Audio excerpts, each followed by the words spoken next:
Hello and welcome back to Ready Steady DIY. If it's your first time here, thanks for joining us. Well, as we've discussed, it doesn't really matter what you're building. It usually shakes down to the same process every time. You take some material, you measure it out, you cut it up, you fasten it back together. It doesn't matter whether you're fabricating out of metal, whether you're sewing, whether you're woodworking. Generally speaking, that's how you build stuff. Obviously, the first step is measuring out your material. So measuring is really, really important. And when most homeowners or DIY people think about measuring, they think about the measuring tape. So we're gonna go over some ins and outs of the measuring tape today. Also, there are some times when you shouldn't use a steel measuring tape, and another tool is more appropriate. So we'll go over those too. We got a lot to cover today, so let's get going. So here is a classic Stanley steel measuring tape. It's 25 feet long and it's comprised of a case. The case usually has a thumb lock and a belt clip on it. And then the other two very critical parts of it are the blade or the tape, the part that comes out, which has all the marks on it, and then the floating hook on the end. That hook typically also has a slot, and in some cases, it has a serrated edge for marking. Generally speaking, those are the things that comprise the normal steel tape measure. This is yet another tool that almost everybody owns, but for some reason, it doesn't come with a user's manual, and it's actually kind of hard to learn how to use your tape measure. But just like with ratchet straps, I guess that's what YouTube's for. So here we go. So the first place we'll start is right at the end. The first thing we see as we pull the blade or the tape out of the tape measure is the hook on the end of the tape. Sometimes this hook is called the tang. As you can see, it's a floating hook. It doesn't stay static. And the reason for that is because it has a width. That width is typically 1/16 of an inch. And if it were permanently attached to the tape, only either the inside or the outside of the hook would be at true zero. One of the two would be the width of the hook or 1/16 of an inch off. With a floating hook, when you hook your hook onto the outside of whatever it is you're measuring, and then you take your measurement, the hook floats to the outer position. It compensates for the width of the hook and moves the inner part of the hook out to true zero so that your measurement is accurate. If you're measuring something where you are butting the outside of the hook up against your material and thereby compressing the hook into its inner floating position, you're compensating for the width of the hook again and putting the outer part of the hook into true zero so the outer part of the hook is the appropriate place to start doing your measurement and not get it wrong. That's why the hook on the end of your tape measure floats. If you look at the hook closely, you'll see that in most of them, there's a little slot that's been cut. That's meant to take the head of a screw. So if what you're measuring has a beveled edge, there's no nice sort of 90-degree angle there to hook your hook onto, you can put a screw in at exactly the point where you want to start measuring, hook the slot of your hook onto it, and you're gonna have a really good grip on that screw that'll allow you to take your measurement all the way out to wherever you need to go. Obviously, since a screw head is round, you can treat the extension of the tape like the radius of a circle. Pinch a pencil onto the outside at some distance, whatever prescribed distance you want the radius of your circle to be, rotate the tape around and you'll create sort of a rough circle. Laser accurate? Definitely not.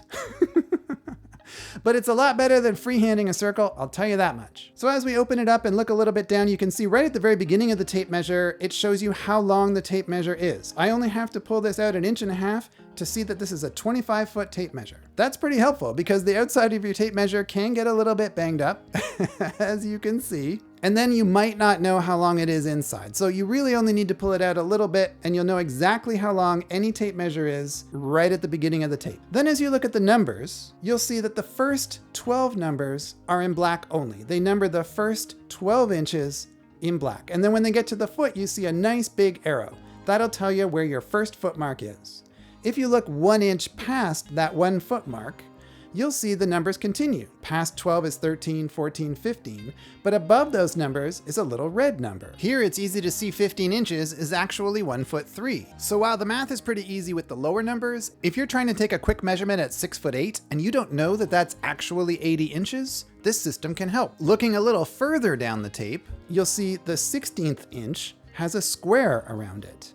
And in fact, every 16 inches is marked on this tape measure with a red square, 16, 32, 48, etc., etc. The reason for those red marks is because 16 inches is typically, according to code, the spacing distance for studs in your wall. That is to say, the studs in the wall, in most places in North America, are supposed to be spaced with their centers at 16 inches exactly. So once you know the center of one stud, in theory, you could just stretch out your tape measure, look at all the red marks, and know where all the other studs are, even if you can't see them. The other marking that people find fascinating on tape measures are these little black diamonds. They happen every 19.2 inches. If you look at the first mark, it looks like it's sitting on the 19 and 3/16 inch mark. That is not the case. It's close, but it's sitting at 19.2 inches. If it were sitting at 19 and 3/16 inches, the next mark down on the tape measure should be at 38 and 6/16 inches, and it's not.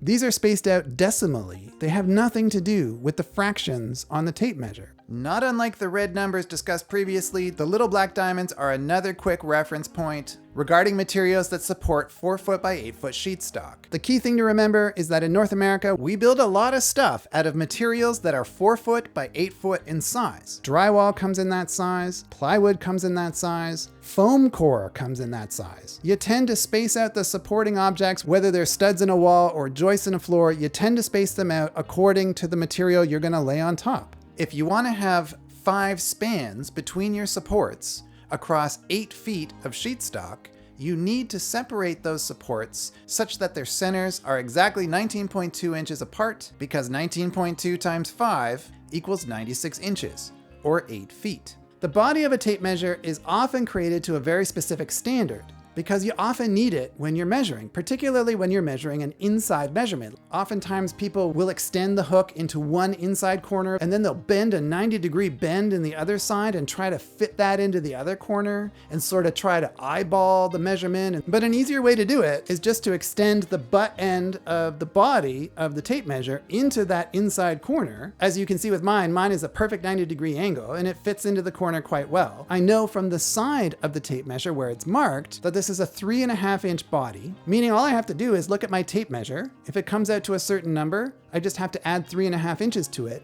and that's the inside measurement. That's kind of a useful trick. But I'll tell you, not all tape measures are steel tape measures that work this way. And that's because not all measuring jobs are the same. If you're a sewer and you're trying to fit a shirt to somebody, you don't want a tape measure that's rigid and hard, because you're not measuring something that's rigid and flat. You want something that is as malleable and soft as the thing you're measuring. So a sewer's tape, like this one here, includes a lot of the markings we've discussed before, but as you can see on the end, there's no hook.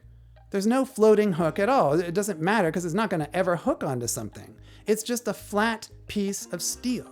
It's flat because when you wrap it around something, you can overlap the numbers there and clearly see the circumference of whatever it is you're measuring. Circumferences like waists are pretty important if you're a sewer, so their tape measures work a little differently. Back when I was a young focus pulling camera assistant, I used to take measurements all the time, but I almost never used a steel tape measure, because most of the measurements I was taking were from the camera out to the eyes of the actors. It's usually the eyes of the actor that you want to keep in focus. Focus is determined by distance. If you tried to measure that distance with a steel tape measure, the chance that you're going to poke the actor in the eye is pretty significant. So most people don't use steel tape measures when they do that. Yes, these days we have laser distance meters that really help the process, but when the tape measure comes out, it's almost always a soft tape measure. The camera typically has a little post, which is right by the film plane or the digital sensor in the camera. It's marked very clearly. You hook the hook of the soft tape measure onto that post, walk out to the mark where the actor's eyes are going to be,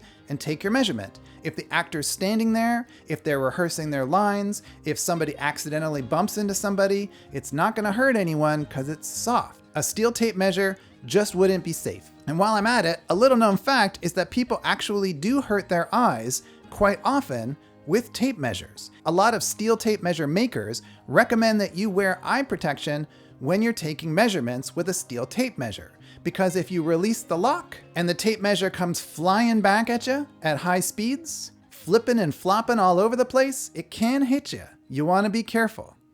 Also, all you left-handed people out there, you're going to pull your tape measure out, and in most cases you'll see the numbers are upside down. They make left-handed tape measures. If you're left-handed, you might want to think about that.